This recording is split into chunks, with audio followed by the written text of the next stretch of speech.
Hello everyone, I am Maki. The Astray series is a spin-off of Gundam Seed.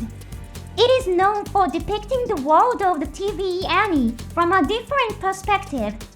Another notable aspect is that events from the main Seed storyline are reflected, and the characters often have connections with the primary protagonists. The latest series, Freedom Astray, which is currently being serialized, depicts developments connected to the story of the movie Seed Freedom.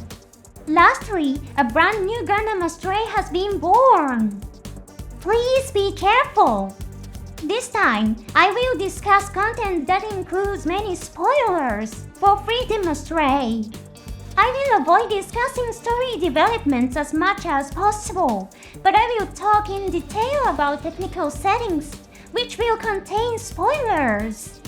If you want to experience the story for yourself, it may be better to skip this episode. Are you ready? If you would like, please join the 99-cent monthly membership to get a name badge and comment stamps. Now, let's begin the introduction of the new Gundam Astray. Cosmic Era 74. After overcoming two major wars, humanity began working toward peace once again. However, the world was still in chaos. There were many instances of work mobile suits operated by civilians becoming caught up in combat. Logel was deeply saddened by attacks on engineers, by pirates and terrorists. To address these circumstances, the Liberty Astray Red Frame was developed. Lo began developing it based on the idea of a civilian mobile suit that could defend itself. New materials were developed, and talented engineers, intellectuals, business leaders, and pilots from around the world were enlisted to help. Among them was Jan Sefan, a former orb engineer now affiliated with the Jung Guild. Jean Carey is a former Earth Alliance ace pilot. Courtney Hero Ninos is a former plant engineer pilot and participant in the Destiny Gundam development project. Fairness Waiko, a top-class business leader, handled commercial and political negotiations. The completed Liberty Astray achieved astonishingly high performance. Compared to the race tank, which was assembled from the wreckage of military machines, and the civilian Astray, which deliberately avoided a combat-oriented design, the Liberty Astray gained an extremely high level of performance. Liberty is a word used to describe situations in which people are freed from control and oppression and gain their own rights. It is slightly different from freedom, but it has a very similar meaning. With the help of his companions, Lo is taking action to win his own liberty. At first glance, the technology used in the Liberty Astray seems extremely advanced, though not all of it is cutting edge. Lo analyzed technical data preserved in an old space colony known as the Graveyard and applied it to the Liberty Astray. The Graveyard was a space colony where engineers who rejected war and power struggles went into hiding. They passed on the technology, which was reconstructed not for fighting, but to realize liberty. The technologies used can be broadly divided into two categories. The first category is technology that absorbs impact and converts it into electrical power. This is made possible by the new materials used in the frame. The frame is constructed using composite fibers made from single-layer carbon nanowires and other materials, which gives it these capabilities. Physical impacts like energy and forces such as torsion generated within the body are all converted into electricity at a high energy density. Consequently, the frame functions as both a power generation device and an energy storage unit.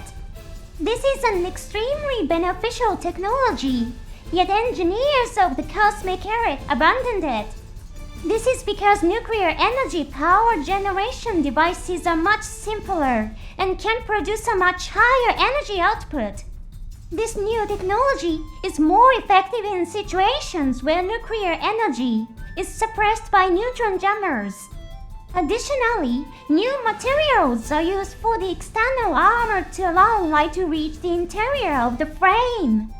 This new material is called superformed metal. A large number of special holes are created in the metal to achieve the required performance. Though these holes are tiny, they are designed to efficiently allow photons to pass through. While defensive performance is reduced, the reduced weight greatly improves evasive performance. Though it resembles the formed metal developed in North, the manufacturing methods appear significantly different. The professor in charge of development stated that it was made by simply enlarging the holes and increasing their number, but she wore a mischievous smile as she said this. It would be wise to be cautious about taking her words at face value. Although a different manufacturing method than that used for conventional formed metal is employed, the professor revealed that she casually decided on the name superformed metal, reasoning that since formed metal has evolved so much, it might as well be called superformed metal. Fairness has stated that official permission was obtained to use formed metal and the Astray design data developed by all. Even though the manufacturing method is different, the fact that permission was required suggests that it may technically be considered a successor technology. The Liberty Astray gained the ability to generate and store its own electrical power by combining superformed metal with gravure technology, thus eliminating its reliance on nuclear energy. This ability can convert physical impacts and the energy of beam weapons into electrical power. Consequently, the Liberty Astray greatly increases its pilot's chances of survival. When you hear the phrase converting beam weapon energy into electrical power, you might think of femtech armor. Currently, the technical relationship between the Liberty Astray and femtech armor remains unclear. It has not yet been revealed in the story. Are they connected, or are they completely unrelated technologies? This will likely be revealed as the story progresses. Earlier, I mentioned that the Liberty Astray's abilities can be broadly divided into two categories. What is the other ability? Honestly, the other ability has not yet been revealed. It seems we will need to wait for the story to move forward on this point as well. However, there is some information that may serve as a hint. The Liberty Astray is designed strictly as a civilian work machine, not for combat. Liam, the chairman of the Giant Guild, states that it cannot be used as a weapon. He explains that they obtained permission from Orb for mass production precisely because Orb understood that it would not be used as a weapon. Courtney firmly states that this Liberty Astray will never be used by the military or pirates. He says there is a reason for this but does not explain what it is. Due to some kind of special property, it seems that the Liberty Astray cannot be used as a military weapon. This is the secret behind its other ability.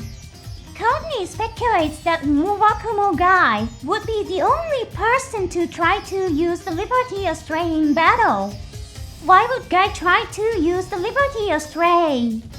He is a mercenary and one of the main protagonists of the Astray series, alongside Lo. He doesn't engage in combat for personal gain or discriminatory reasons. He may appear cold-hearted at first glance, but he chooses to fight to protect the weak. Why does Guy need the abilities of the Liberty Astray? There is no doubt that the Liberty Astray's hidden ability will become a key element of the story. Finally, let's take a look at the detailed data. The model number also has a meaning and purpose. The letters MWF stand for Main Works Figure. JG stands for Young Guild. Next, a number is written. Conventional Young Guild mobile suits use the year they were developed as the number. However, the Liberty Astray broke with tradition by adopting the number 001, signifying its intention to start a new chapter as a civilian machine.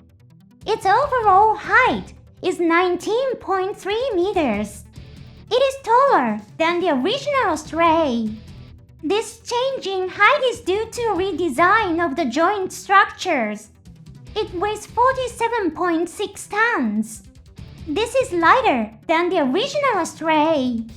The weight reduction was achieved thanks to the characteristics of the superformed metal used for the armor. The Strike Freedom Gundam weighs 80.09 tons. The Liberty Astray's weight can truly be called astonishingly light. There are no combat scenes yet, but it appears that a shield is an available accessory. It is also equipped with parts that resemble a beam saber hilt.